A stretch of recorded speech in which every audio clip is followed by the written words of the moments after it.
হ্যাঁ হ্যাঁ, আমি শাহেদের বাড়িতে গিয়েছিলাম। শাহেদ আকবর শেঠের সন্তান।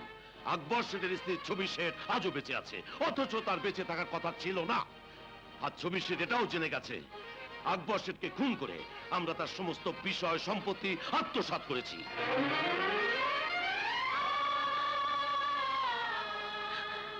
ড্যাডি,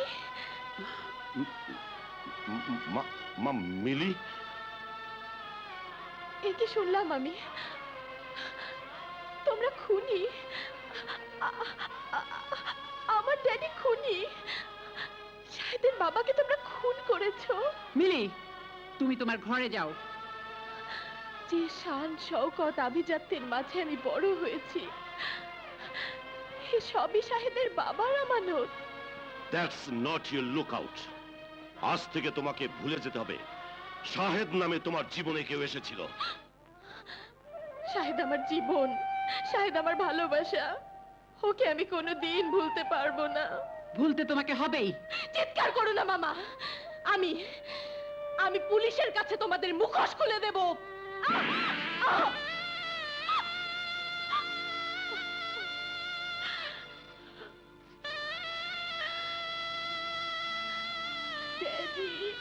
তুমি শুধু আমার স্নেহ ভালোবাসা দেখেছো, কিন্তু স্বার্থের প্রয়োজনে আমি কত নির্মম, কত কঠিন হতে পারি তা তুমি জানো না।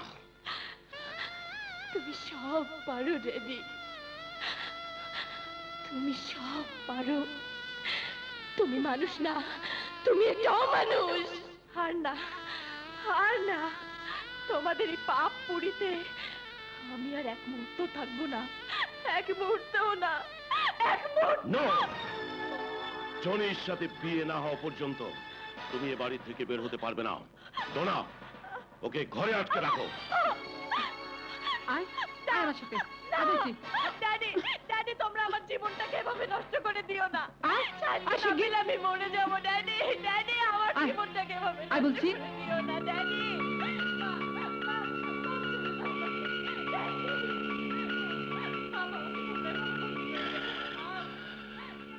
আকবর শেঠকে খুন করেছি, এবার তার খানদানকে শেষ করে দেব। খুন? হ্যাঁ, খুন। কারণ ওই শাহেদ আহমেদ আমার পুরনো শত্রু আকবর শেঠের ছেলে, যাকে আমি অনেক আগেই খুন করেছি। Good, very good. কিন্তু আঙ্কেল, আমি চাই না আমার আর মিলির বিয়ের আগে কোনো খুন খারাপিতে জড়িয়ে ফেরারে আসামি হয়ে থাকে। রাস্তা তোমাকে পরিষ্কার করতেই হবে জনি, পরিষ্কার করতেই হবে। না, ঠিক আছে, ঠিক আছে। আঙ্কেল, মাস্তান মাসুদ যখন আপনার হাতে আছে, ওকে দিয়েই না হয় খুনটা করিয়ে দিন আঙ্কেল। ঠিক, ঠিক বলেছো তুমি। কাবিলাকে দিয়ে মাসুদকে খবর পাঠাও। কাটা দিয়ে কাটা তুলবো। মাস্তান মাসুদকে ফাঁসির দড়িতে ঝুলাবো, আর মিলিকে বিয়ে করে আমি হব মিলি গ্রুপ অফ ইন্ডাস্ট্রিজের মালিক। এবার তোমাকে জোড়া খুন করতে হবে। না না, আমি কোনো খুন খারাপি করতে পারবো না। কত টাকা চাই তোমার? কত টাকা? রহমান সাহেব, আপনার হুকুমে আমি অনেক কাজ করেছি। আপনার মেয়ে জিদ রক্ষা করার জন্য নিরীহ শিল্পীর সাথে আঘাত করেছি। আপনার কাজ করতে গিয়ে পুলিশের গুলি খেয়েছি। এসব আমি করেছি টাকার জন্য, কিন্তু টাকার বিনিময়ে আমি আজরাইল সেজে কারো জীবন কেড়ে নিতে পারবো না। বেশি চিৎকার করে কথা বলিস না। তোর পেছনে পুলিশ আছে। তুই খুন না করলেও পুলিশের চোখে তুই একজন খুনি, সন্ত্রাসী, কালোবাজারি। পুলিশ তোকে হন্য হয়ে খুঁজে বেড়াচ্ছে। অন্যদিকে জনিও তোকে যে কোনো সময় আঘাত করতে পারে, কারণ তুই জনিকে আঘাত করেছিলি। আপনি যত ভয় আমাকে দেখান রহমান সাহেব, আমি খুন করতে পারবো না। তোকে পারতেই হবে, নয়তো মরতে হবে। পারবো না, ব্যাস। মাসুদ, তোকে বশ মানাবার জন্য আমার কাছে শেষ তাবিজখানাও এসে পড়েছে। এটা বাংলা বস্তিতে 5 স্টার হোটেল বানানোর সরকারি অনুমতি পত্র। আমি ইচ্ছে করলে এই মুহূর্তে পুলিশ দিয়ে তোর ওই বাংলা বস্তি ভেঙে তছনছ করে দিতে পারি। এখন বল, তোর সিদ্ধান্তই ঠিক থাকবে না আমার সিদ্ধান্ত?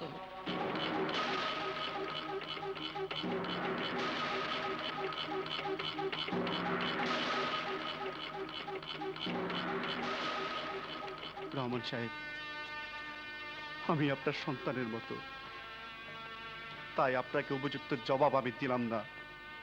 আমার হাতেও শক্তি আছে, কিন্তু নিরীহ বস্তিবাসী মুখের দিকে তাকিয়ে আমি আপনার কাজ করে দিচ্ছি।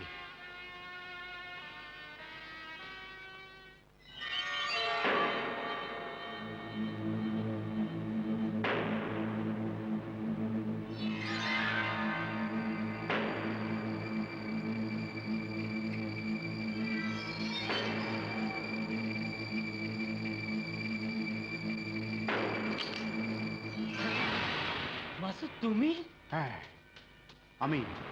আমার প্রদর্শনী তছনছ করে দিয়ে আমাকে হাসপাতালে পাঠিয়েছো। আজও কি সেই উদ্দেশ্য নিয়ে এসেছো?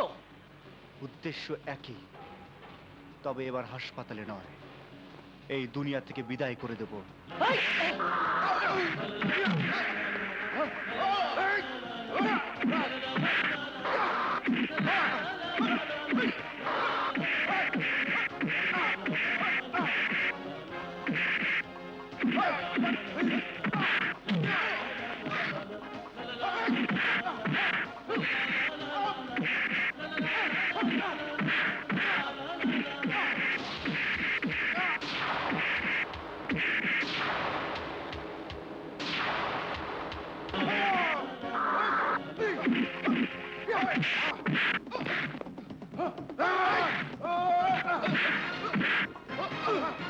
থামো! তুমি তুমি আমার বাড়িতে? মা, তুমি এই গুন্ডা মাসুদকে চেনো? হ্যাঁ, চিনি। তবে এখন বুঝতে পারলাম, এই সেই মাসুদ যে তোকে মেরে হাসপাতালে পাঠিয়েছিল। আজ আমার সন্তানকে কেড়ে নিতে এসেছো? হ্যাঁ, মা ছেলে দুজনকে খুন করতে এসেছি, এটা আমার পেশা।